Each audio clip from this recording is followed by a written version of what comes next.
नमस्कार, मैं हूं अंकुर और आप देख रहे हैं सत्यहिंदी.com। आइए एक नजर डालते हैं अब तक की सुर्खियों पर। भारत में कोरोना संक्रमितों का आंकड़ा 62,29,000 के पार हो गया है और मृतकों की संख्या 97,541 हो गई है। इसके अलावा देश में 51,87,000 लोग ठीक हो चुके हैं। फिलहाल एक्टिव मामले 9,44,000 के पार हैं। भारतीय चिकित्सा अनुसंधान परिषद यानी ICMR ने सीरो सर्वेक्षण के दूसरे नतीजों की घोषणा कर दी है। इसके अनुसार अगस्त के दूसरे सप्ताह के आखिर तक हो सकता है कि भारत की 7% वयस्क आबादी कोरोना वायरस के संपर्क में आ चुकी हो।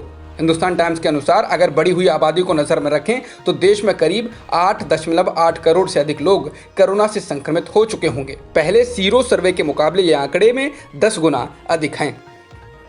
सुप्रीम कोर्ट ने बुधवार को यूपीएससी सिविल सेवा की प्री परीक्षाओं को टालने से इनकार कर दिया है। ये परीक्षा 4 अक्टूबर को होनी है, जिसे कोरोना महामारी और देश के कई हिस्सों में बाढ़ की वजह से स्थगित करने की अपील की गई थी। समाचार एजेंसी PTI के मुताबिक justice AM Khanwilkar, BR Gavai और कृष्ण मुरारी की पीठ ने केंद्र से कहा कि वो उन छात्रों को एक और मौका देने पर विचार करें जो महामारी की वजह से परीक्षा के लिए अपने लास्ट अटेम्प्ट में नहीं जा पाए थे।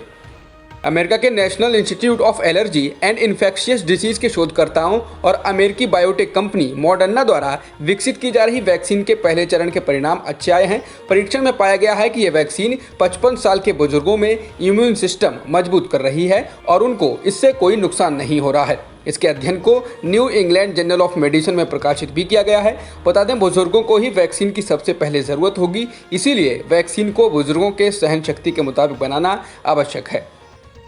केंद्रीय मंत्री नितिन गडकरी कोरोना वायरस से उबर चुके हैं। उन्होंने ट्वीट कर इसकी जानकारी दी है। बीते 16 सितंबर को गडकरी ने बताया था कि कमजोरी महसूस करने के बाद मैंने टेस्ट कराया तो कोरोना पॉजिटिव रिपोर्ट आई है और मैंने खुद को आइसोलेट कर लिया है।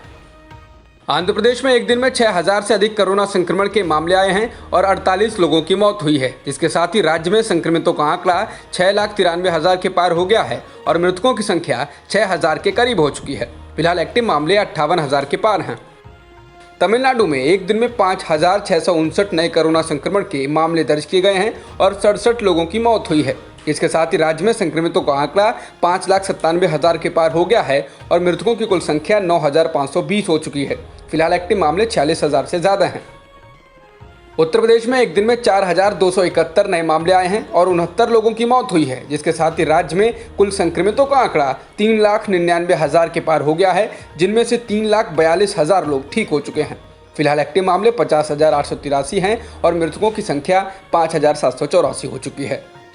दिल्ली में एक दिन में 3,390 नए मामले सामने आए और 41 लोगों की मौत हुई, जिसके साथ ही राज्य में संक्रमितों का आंकड़ा 3,79,000 के पार हो गया है और मृतकों की कुल संख्या 5,361 हो चुकी है। फिलहाल एक्टिव मामले 27,000 के करीब हैं। केरल में एक दिन में 8,830 नए मामले सामने आए, जिसके साथ ही राज्य में एक्टिव मामले 67,000 के पार हो गए हैं।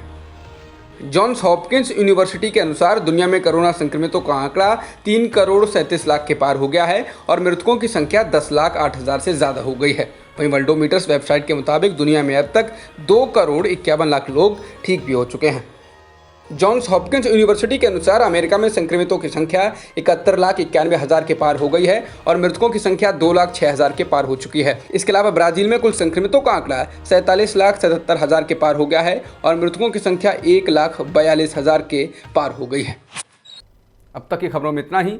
बाकी खबरों के लिए बने रहिए सत्यहिंदी.com के साथ।